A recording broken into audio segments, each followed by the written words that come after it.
ladies and gentlemen. The story you are about to hear is true. Only the names have been changed to protect the innocent. Fatima Cigarettes, best of all long cigarettes, brings you Dragnet.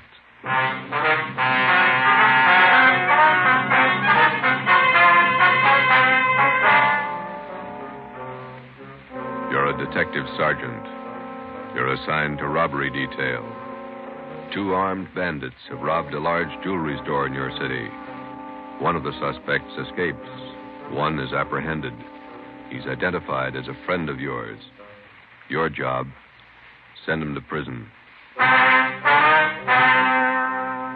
If you want a long cigarette, smoke the best of all long cigarettes. Smoke Fatima. Fatima is the long cigarette which contains the finest Turkish and domestic tobaccos superbly blended to make Fatima extra mild. And that's why Fatima has a much different, much better flavor and aroma than any other long cigarette. That's why Fatima is doubling and redoubling its smokers. So, if you want a long cigarette, smoke the best of all long cigarettes. Smoke Fatima. Dragnet, the documented drama of an actual crime. For the next 30 minutes, in cooperation with the Los Angeles Police Department, you will travel step by step on the side of the law through an actual case from official police files. From beginning to end, from crime to punishment, Dragnet is the story of your police force in action. It was Tuesday, February 8th. It was cold in Los Angeles. We were working the night watch out of robbery detail. My partner's Ben Romero. The boss is Thad Brown, chief of detectives. My name's Friday. I was on the way over from the city hall, and it was 8:35 p.m. when I got to the second floor of the Georgia Street Receiving Hospital. Treatment room. Joe, hi. Hi, Doc. Ben, how's it going? Okay. It hurt for a while. Doc gave me an injection. 1/6 of a grain of morphine, Novocaine injection. Bullet still in your shoulder? Doc's about ready to take it out. As soon as I get the wound cleaned, here's the soap and water nurse. Alcohol sponge, please. How's it look, Doctor? Well, there's the x-ray. Shallow penetrating wound in the deltoid area. Sludge, larger than the soft tissue right here. Oh, yeah. No bone involvement. Luckily, the bullet was spent. That's good. Feel okay? Sure. Nurse, methylate applicators, please. Thanks. Let's see now. Where'd you leave Tyler, Joe? Interrogation room. Reynolds and Thompson are with him. Let me have the probe, nurse. Yeah. Feel anything, Romero? No. That's it. You hear that? Hear what? Located the slug with a probe. Oh. Nice. Forceps. Thanks. There we go. Oh, steady. You call your wife? No, she don't worry. Here it is, boys. Want to mark it for evidence? Yeah, give it to me, will you? I will. Nurse, sterile saline solution. Irrigate the wound. No sign of Tyler's partner, huh, Joe? Guy got me? No, not yet, no. Sterile dressings, please. How long did you know this Tyler? Before he went wrong, I mean. I met him in the Army, helped him line up a job when he got out. It's too bad. Sure is funny. Meeting a friend of yours pulled an armed robbery. Must have surprised you, huh? Yeah, kind of. You want me to drive you home when the doc's finished here? Let's go back to the office and talk to Tyler first. Okay. Is that all right, Doc? No. You're staying right here, Romero, till tomorrow morning. If you haven't got a temperature by then, I might release you. Oh, it's only a flesh wound, Doc. I feel all right. I'm not taking any chances with gunshot wounds. If infection set in and you were laid up, I'd have the pension committee to answer to. You're staying here. Sounds like an order. It is. You can pick them up in the P&F ward tomorrow morning. Okay. You gonna need anything, Ben? Yeah. I phoned to tell my wife I won't be home for dinner. His name was Max Tyler, white, male American, age 32. Dark hair, brown eyes, medium build, married, father of twin boys. He was a friend of mine. We served together in the Army overseas, and when the war finished, I came back to my job on the force, and Max went back to his old job. It didn't fit him anymore. He stopped working and started drinking. His wife didn't help much. Max started with small trouble, but it grew fast. On the afternoon of February the 8th, Tuesday, Ben and I surprised 2 men holding up a Main Street jewelry shop. Shots were exchanged, and Ben received a flesh wound in the shoulder. One of the hold-up men escaped. The other one was apprehended. His name was Max Tyler. Hi, Larry. Hi, Joe. Glad you got here. Tyler says he won't talk to anybody but you. Okay, boy. Thanks for standing by. Sure. I'll be outside if you need anything.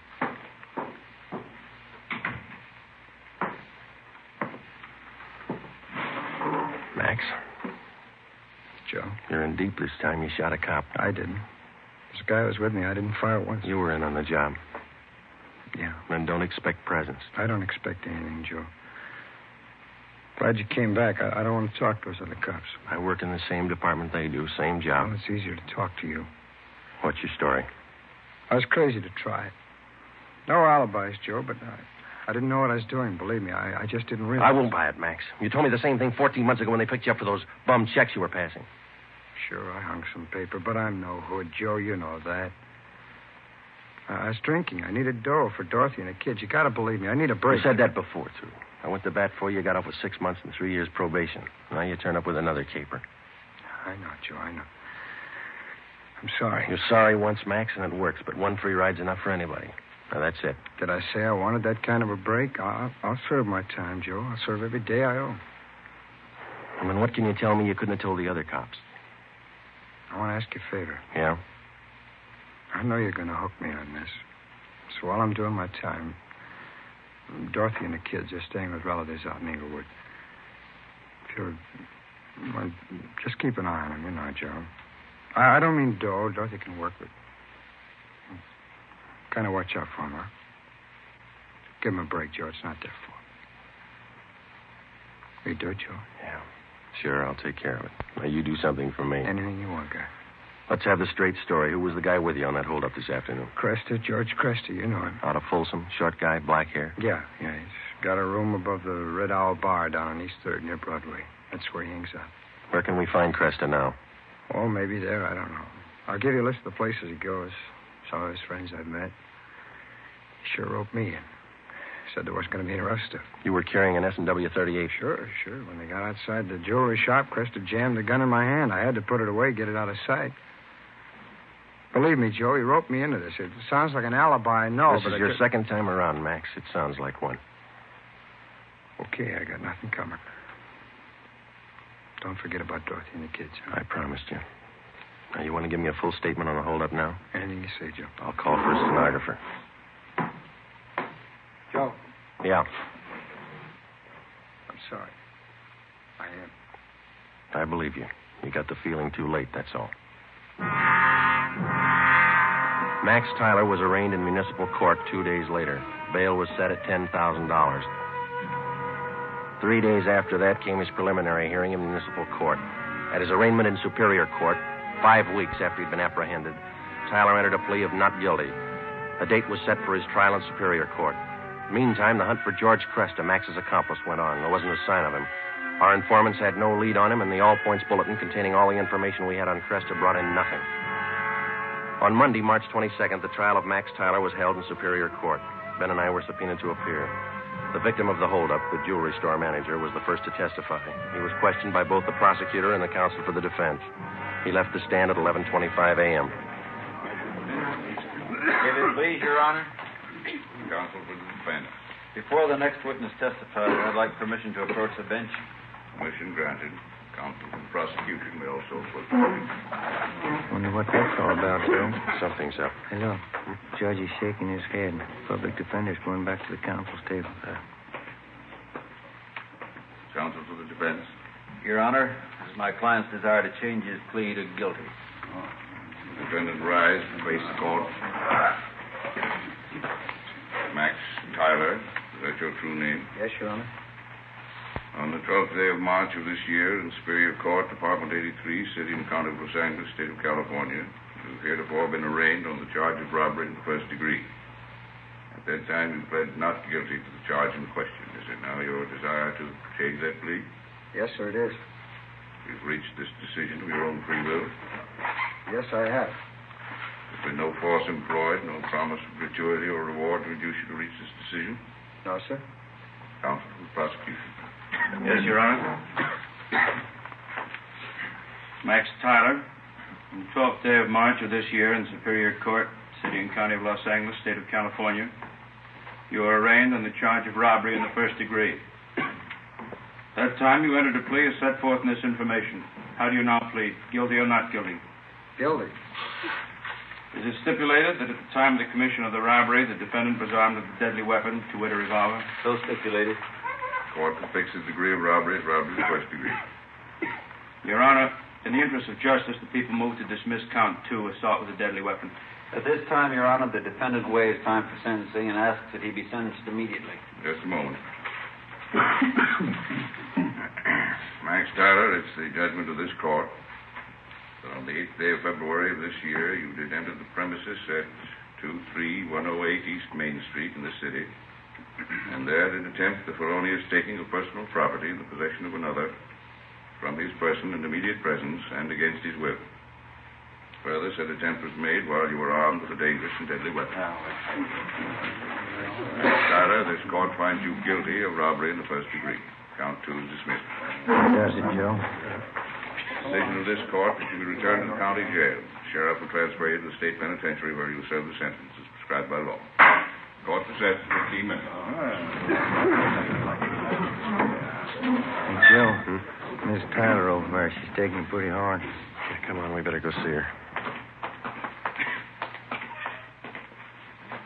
Hello, Dorothy. I love him, Joe. What am I going to do without him? Children. I'll give it to you straight, Dorothy. You didn't do much to keep Max out of this. You drank right along with him. You don't Joe, deserve those kids. That's my opinion. Please, I know it. Don't make it any harder. Don't. I'll do anything I can for the kids, Dorothy. That's all. What am I going to do without him? I can't be all alone without Max. It's not right. It's not right. Neither's armed robbery. Goodbye, Dorothy. Before the end of March, Max Tyler was delivered to San Quentin State Penitentiary, where he started serving his term. His wife, Dorothy Tyler, got a job as a telephone operator. She and her children continued living with their relatives down in Inglewood. I helped them out whenever I could. 6 months went by. Every 2 weeks, faithfully, Tyler wrote me a letter from prison. I answered most of them. While Ben and I worked on other jobs, the search for George Cresta went on. We failed to uncover a single lead. 10 months passed. Tuesday, January 16th, 1949, 4 p.m. I checked in for work as usual. Hi, Joe. Cold out, huh? Yeah. Did you pick up the mail? Mm-hmm. There's a letter in your box from San Quentin. Tyler, huh? How's he doing anyway? Good. Clean record. Got himself a pretty fair job in the prison library. Yeah. I talked to the warden up there. Says Tyler ought to be eligible for parole in about a year if he keeps his nose clean. You going to bat for Tyler again? I don't know. See what happens. How can you see anything in that guy? He's giving you nothing but trouble. Oh, a lot of people are giving him the same. Maybe that explains it. Not for me, it doesn't. I wouldn't trust him with dirty laundry. I get it. Robbery Friday. Joe, this is Dorothy Tyler. I got to talk to you. Yeah, Dorothy, what's the matter? I found Cresta. I saw him. What? George Cresta. I know where he is. I saw him downtown. I followed him to his place. You sure it was him? I'm positive. He's staying at 134 Jesse Street. It's a rooming house just off Alameda. 134 Jesse. Got it. Thanks, Dorothy. Come on, Ben. 8 minutes later, Ben and I were interviewing the landlord at 134 Jesse Street, a cheap rooming house down on the south end of the city. The landlord's name was Peterson. We showed him Cresta's mug shot, and he told us he was in room 11. We went up a dark, narrow stairway to the second floor.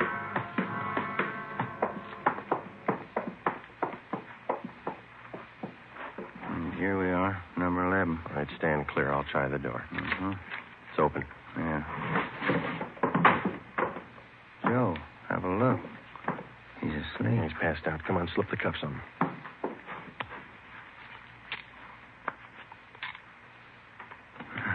That was easy. All right, I got his gun. He's been drinking, all right. He'll have a big hangover. He'll have a long time to get over it.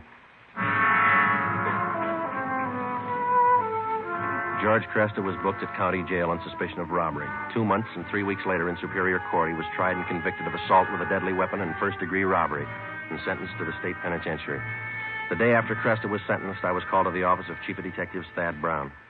Friday, this Max Tyler is coming up for parole in a couple of months. He's a friend of yours, isn't he? That's right, in a way. You've been writing letters to the warden. You've talked to the parole board about him. Understand you're helping on his kids. A few presents. They haven't had much of a break. They're just youngsters. You're working hard to get Tyler's parole. Do you think he's worth it? Well, I was off both him and his wife, and then she gave us that tip about Cresta, and Tyler's got such a good record up at Q, I figured they'd earned another chance. You're sticking your chin out, Joe, helping a con to get a parole. I think you'll realize that. Well, I believe he's a good risk now, Chief. He's pretty weak in some things. He needs direction, that's all. His wife's getting better. She might help more than she did. I hope both of them are worth it. If anything happens, I know I'm going to get it from all sides. You really think some men deserve another chance, don't you? Yes, sir, I do. I wouldn't want you working for me if you didn't. 2 more weeks went by. Tuesday, April the 19th. Ben came down with a bad cold and had to lay off work. At the same time, a new gang started a hold-up campaign among the liquor stores out in the Wilshire district. A new rash of armed robberies broke out in the central area. There was an attempted bank robbery. It was a bad week. Ben got back to work on Saturday. Rough time, huh, Joe? Busy, yeah. Did you beat that cold all right? Sure, I feel much better. Doctor gave me some new medicine. Works good. Oh, that's fine. Maybe I'll knock off early tonight if nothing's doing. That's a good idea. Shouldn't be Joe, too much tonight. Teletype for you. Just came in. Oh, thanks, Larry. Sure. What's the matter, Joe? What is it? Max Tyler. He broke out of prison this morning.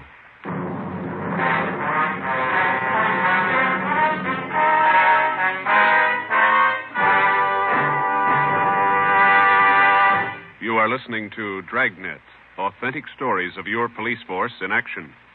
And now, here's an authentic report from Fatima Cigarettes. In 1949, Fatima doubled, tripled, and quadrupled its smokers. In 1950, enjoy Fatima yourself. You'll find Fatima extra mild. Because Fatima is the long cigarette which contains the finest Turkish and domestic tobacco superbly blended to make Fatima extra mild. You'll find Fatima tastes much better. Fatima's superb blend gives you a much different, much better flavor and aroma than any other long cigarette.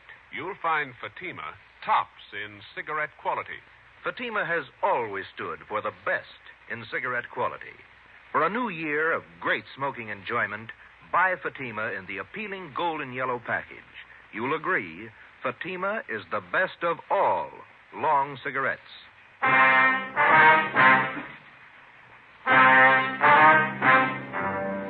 In the course of his career, the police officer is afforded 2 diverse views of the criminal. At first, the rookie cop is taught to distrust the criminal at every turn, without exception. He's schooled in the 1,001 ways in which the criminal operates, his psychology, his mode of operation. Then, when he's thoroughly acquainted with the methods of the criminal and how best to detect them, the police officer starts to learn the most difficult lesson of all: how to distinguish between the confirmed criminal and the lawbreaker, in whom there is hope of rehabilitation. After 9.5 years of police work, my first experiment in this field was with Max Tyler. I'd given him 2 chances to prove himself, and he'd lost on both of them. So did I. 2 months before his parole hearing, which might have given him his freedom, Max Tyler had suddenly decided to escape. How he figured it, I didn't know, but it was my job to find him. At 5 o'clock that afternoon, Ben and I met in the chief of detective's office. 2 officers, Holland and Grayson, from the State Adult Authority escape detail, were there. How did Tyler manage his escape, Grayson? Same old story. They figured they could trust him up there. He had a good job on the prison farm. They trusted him. When did they find out he was gone? On the early morning count. Have you checked his relatives out in Inglewood yet? Yeah, we have. We've got the home staked out. We're covering all the places we figure he might go. How about Mrs. Tyler? You get in touch with her Friday? Her relatives told us that she's on a weekend vacation with the 2 kids, staying with friends down at Laguna Beach. We got a call in to them. Should be hearing from them soon. I understand Tyler's a friend of yours, Friday. He was ready for parole. Yeah, I was trying to help it along. I thought the guy deserved a break. He didn't need you, Joe. He made his own. Well, he was feeling bad. You weren't the only one fooled, Friday. He had the prison officials buffaloed, too. Yeah, I know. I helped convince them. You got any leads on Tyler at all, Grayson? I mean, from the time he broke prison? Pretty strange. They traced him as far as Stockton, then they lost the trail completely. The Stockton police in on the search? Yeah, sure funny. The guy has no money, no car we know of, no change of clothes. You figure he's getting help from somebody? Could be. Excuse me a minute. Brown speaking. Just a moment. You, Friday. Oh, thank you. Friday? Yeah. When? Where? Just a minute. Will you hold on, please? It's the Tyler's friends down at Laguna Beach. Mrs. Tyler there? No, she called him last night about 7 o'clock. Told him she'd changed her plans. She wasn't coming. She told them where she was going? She wanted to know which highway would take her to Stockton. We told the Tyler's friends in Laguna Beach to contact us immediately if they heard from either Mr. or Mrs. Tyler. We got out an APB on Dorothy Tyler, and then we drove out to interview her relatives in Inglewood. They told us that Mrs. Tyler had the 2 children with her. She had left their house at 6 p.m. the night before by taxi. As far as they knew, she didn't own a car. We talked with some of her friends in the neighborhood. The only thing they could tell us was that she had not borrowed a car from any of them. We drove down to the telephone exchange where she was employed as an operator, and we spoke with a manager, a Mr. Ralph Cartwright. I'm sorry, gentlemen. This is Mrs. Tyler's night off. Is there something I can help you with? When is Miss Tyler due back at work, Mr. Cartwright? Well, she's working the 10 to 7 starting tomorrow, due in at 10 a.m. Uh-huh. We understand that she's on a weekend vacation, huh? Yes, you see, today was payday, so she asked me if she could have her check ahead of time. Said she had to have the money for the weekend. Did you give her the check? Oh, my, no. I couldn't give her the check ahead of time. But I did do her a favor, just to help her over the weekend. What was that? I loaned her my car. We got a complete description of the car together with a license number and called the office. The information was broadcast to all units throughout the city and teletyped to all points in the state. Chief of Detectives Thad Brown ordered an immediate stakeout on the telephone exchange where Mrs. Tyler was employed. The stakeout at the home of Inglewood continued. Another day passed. We checked with the bank where Mrs. Tyler maintained her account. It was 10:25 a.m. when we got back to robbery detail. Gentlemen, what'd you find out? Miss Tyler closed her account 3 days ago, withdrew all her savings, $46.55. They're not going to go far on that. Any word about that car she borrowed? Teletype came in about an hour ago. They found it just outside Santa Barbara, abandoned. Anyone see the Tylers? No reports. I wonder how those poor kids are making out. He must be crazy, and his wife, too. If she was going to help him pull an escape, why'd she have to drag the kids along? That's the way some parents figure, Friday. They owe their children nothing. The children owe them everything. Call for you, Friday. Take it on 2. Oh, thanks, Larry. Friday. This is Hopkins, Friday, on stakeout at the phone exchange. Yeah, Bert. Tyler woman came for a check. We got her.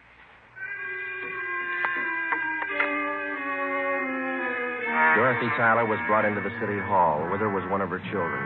He was delivered to the juvenile authorities for the time being. Mrs. Tyler was brought to the interrogation room. She refused to admit anything to the officers from the adult authority. She said she wanted to talk to me. I went in.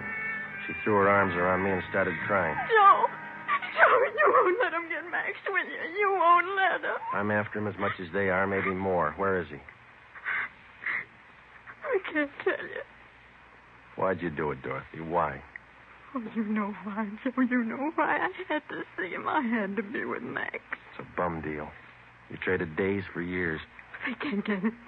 If I don't tell them where he is, they won't find him. They'll find him. He's got to eat, so do you and the kids. He has to go to work, and working with a gun is all he knows. He'll leave a trail. We'll find him. Children. What have they done with the children? Where's Jimmy? They're taking care of him. That's more than you did. Where's your other boy, Vance? Max. Max has him. That's fine. You and Max ought to be real proud of yourselves. I had to see him. You know that. I had to see Max. Has he got a gun? Has he? Has he used it? No. He just thought he might need it. He hasn't hurt anyone. I swear it. You helped him escape, is that right? You helped him. He needed help. I met him at San Rafael. We drove all night. He didn't hurt anyone, Joe. He hasn't hurt anyone. Where is he now? Where is he? All right, Dorothy, we'll find him. Joe, if I tell you, will you go alone? I can show you the way. Will you go alone? Yeah. All right. I'll take you to him, Joe. I trust you. Yeah, I trusted him once, too. 5 p.m., Monday, April 25th. Dorothy Tyler, Ben, and I got in the car and headed north for the coast town of Santa Maria. Acting under orders of Chief of Detectives Thad Brown, Larry Thompson from Robbery Detail followed in another car. Holland and Grayson from the State Adult Authority were with him. It was 10 minutes past 8 when we drove through the town of Santa Maria. Just outside the city, Dorothy Tyler directed us to turn off onto a dirt road. We drove about 2 miles. She told us to pull up. Across that field. Shack by those trees. Lonely out here. I'll go with you, Joe. Maybe Max won't understand. You stay here. Joe, that car. car stopped here. It's cops, Dorothy. It had to be. They won't shoot unless Max does. But you promised. You said you'd go alone. I'll go alone. Friday? Hello, Grayson. Where is he? She tell you? That shack over there across the field by that clump of trees. He's got one of the kids with him, that right? Yeah, he won't be any trouble. He's armed. The cons up at Quentin say he won't be taken alive. They say he'll shoot it out. They talk a lot. You better let us take him. You're not getting paid for this one. I'll take him alone. I made a promise. That guy in the shack's in the habit of breaking promises. I keep mine. Keep an eye on Miss Tyler, will you, Ben? Thompson's watching her. I'm coming with you. I told her I'd go alone. There's 2 doors, front and back. Which one you going in? Front. I'll be around back. Careful, Joe. Yeah. I'll be right back, Grayson. I started to cross the field. The shack was about 100 yards from the road. The field was uncultivated, and I wasn't sure of my footing. I stumbled over a tree stump. Halfway across the field, the lights in the shack went out. Who's that? Who is it? It's me, Max. Joe Friday.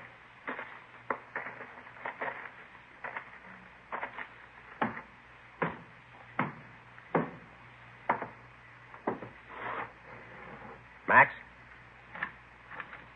Come on, open up. All right, Max.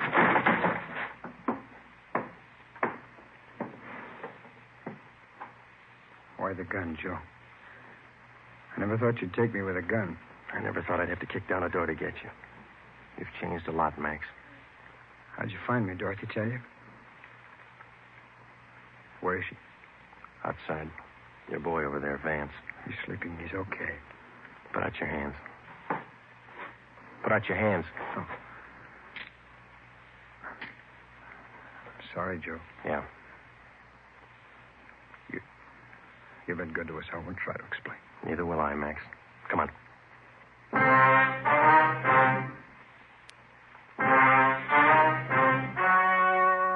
The story you have just heard was true. Only the names were changed to protect the innocent. On June 2nd, trial was held in Superior Court, City and County of Marin, State of California. In a moment, the results of that trial. It's amazing how many long cigarette smokers are changing to Fatima. Here are the actual figures. New York Division. Fatima sales up 132%. Los Angeles Division. Fatima sales up 545%. St. Louis Division. Fatima sales up 548%. Yes, in 1949, more and more smokers discovered that Fatima is the best of all long cigarettes. They found Fatima extra mild. They found Fatima has a much different, much better flavor. They found the name Fatima means the best in cigarette quality. In 1950, enjoy Fatima yourself. Best of all long cigarettes.